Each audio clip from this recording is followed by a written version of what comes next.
Hi all, my name's Jen. If you have kids or plan to have kids in school in the state of Michigan, listen up. I am dealing with, in my own current district right now, the hot topic issue of the starting date for the school year 2017-2018. Next school year, our school has actually been granted a waiver to begin before Labor Day. According to staff writer Heidi Hansen for Michigan.gov, in 2005, Jennifer Granholm, the then governor, signed into law a legislation requiring schools to start their instructional dates after the Labor Day holiday. It was actually illegal up until last year for them to start any date time before that first Monday in September. The reason this was done was simply to increase tax revenue and to help the family in Michigan's, because Michigan is heavy into agriculture and tourism, help families gain that extra last week in August, which typically pretty warm around here. That last week to gain income and to make that extra push for their bottom line. Worked pretty well, from everything that I've heard and everyone that I've spoken to. It seemed to be okay. We all got used to it. I graduated in 2000, so for me, I always started before Labor Day. Never bothered me. But, as a parent now, I have to say, I'm pretty used to my kids going back to school that very first Monday after the holiday. We get that final long weekend with them, that break off of work, all the good stuff. But in 2016, there was a new law enacted from the Senate. So we've still got the law from from prior Governor Jennifer Granholm that's not allowing us to go before then without a waiver before the holiday. Now we have a 2016 law that requires the schools to do 185 days of instructional care versus the 180 that we've had for, I believe, the last 10 years. That extra 5 days, it doesn't seem like much unless you're school administration or, say, the superintendent. I spoke with Dr. Rod Rock, who is Clarkston Schools superintendent. I'm lucky enough to have been PTO president for the last 4 years, and I've sat on several parental district advisory meetings. So I was lucky enough to be able to get a hold of him. Wearing our Clarkston school colors. I'm so thankful that I had time to talk to him, or that he had time to talk to me, truthfully. We had a nice conversation, and he explained to me that being an administrator in that situation, it's kind of rock and a hard place. You've got this law that says, no, you can't go before that first Monday in September. But now you've got a new law that says you have to meet this additional 5 days. So what are you to do? They can either fill out a waiver, which allows them to go back to school a week before the holiday, and that absorbs that 5 days that this Senate has now tacked on. If they do not sign the waiver or are not granted the waiver, that 5 days is tacked on to the end of the school year in June.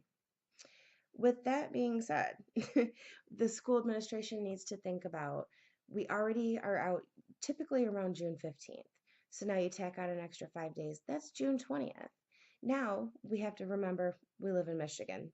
Snow happens. So we're allowed 5 days that can be absorbed for snow days, ice days, just bad weather days in general. Last year we had an actual freezing day. It was just too frigid to allow the kids to go out to stand at their bus stops without fear of frostbite. No snow, just that cold. We had, I believe, 7 days last year. So we ended up having to make up 2. If we were to say have 10, not only would we be going through June 20th, now we're going through June 25th. It just depends, but now you're creeping into July. It's getting hotter and hotter in the classrooms, and the kids are getting more and more antsy by the day. Dr. Rock expressed to me that just a bad situation all around with those kids in those hot rooms, ready to be done. That summer itch is just there and going. I'd like to explain to you, excuse me, when we spoke, he said the benefits of, I'd like to, excuse me, there are some benefits to starting school early. And I have to say, I agree with him. There's flexibility to the schools. I'm actually going to share a slide with you right quick. That way we can share the information.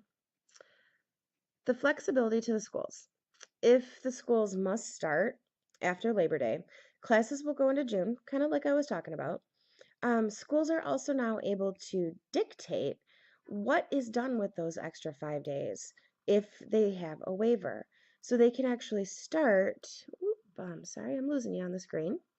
If they start early and they have that waiver, the school can say, well, we want 2 half days, three full days, or vice versa. And what that does is it gives the kids an ease back into school, and it also gives them a head start.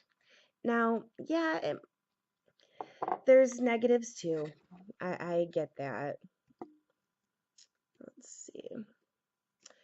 The heat in the classrooms in late August, the week before Labor Day, yeah, it can exceed 90 degrees. Not pleasant. Um, I was told that the schools are working on this issue and they are planning on putting air conditioning in many of the buildings as they can. Our schools are old. Uh, Honestly, most of our parents attended our elementary schools when they were kids.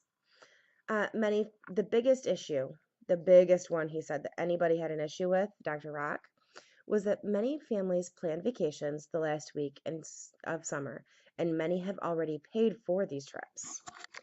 The school is making special concessions for these families, and what they're doing is they're actually, ooh, there we go. I lost you for a minute. What they're doing is they're actually giving the kids who are missing the first week of school because of a prepaid family trip, they're waiving it completely. So they're not going to get those tardies on or the absences counted against them. It's not going to affect them at graduation. It's not going to affect anything for the remainder of the school year or their high school life, their academic life in general. Uh, they may have already planned activities such as, sporting events. A lot of our sports, big into sports around here, a lot of the sports teams have things going. Any absences in regards to that will be waived as well. So yeah, there's a few negatives to it, but really, I mean, speaking as someone who went to school well before any of the laws were enacted that we couldn't go back after Labor Day, not really that big of a deal. We survived, so will they. They're getting a pass on the absences. They're getting a pass on anything like that. The kids are going to be fresh from the summer. They're going to have a chance and opportunity to learn. They're going to have they're going to be back. They're going to get those half days. They're going to be, okay, I got to go to school and I get to come home now and still enjoy summer because it's nice out. In June, personal experience, oh no, they're going to be throwing a fit, ready to just be done. They're not learning anything at that point in late June. They're just not. Some parents suggest, well, send them year round. Then they only have a couple, weeks here, and then they go back to school, and then a week off, and then they go back to school. In my meeting with Dr. Rock, he told me that no, they've sent out flyers, they've sent out requests. Every parent advisory board they've ever met with, every survey they've ever sent out, 100% against year-round schooling around here. So we either go to school late August or we go late into June, possibly into July. For me as a parent, let them go back the week before. It's not hurting anything. Yeah, it'll be a little bit hot. Open the windows. They're going to be fine. There's really nothing there that's going to be, it's just not as big an issue as people want to make it seem. If you really sit down, you think about it, and just go over the facts, take a little bit of time. Call the legislation or call the state. Well, not Jennifer Granholm, but call the governor's office. Call your local superintendent. Heck, even your school principal will know what's going on. The teachers union voted unanimously to approve going early. They know. Half the time they know our kids better than we do. They're with them. They know. They will be able to tell you this is not a bad thing. It's all going to be okay. Your kids will be fine.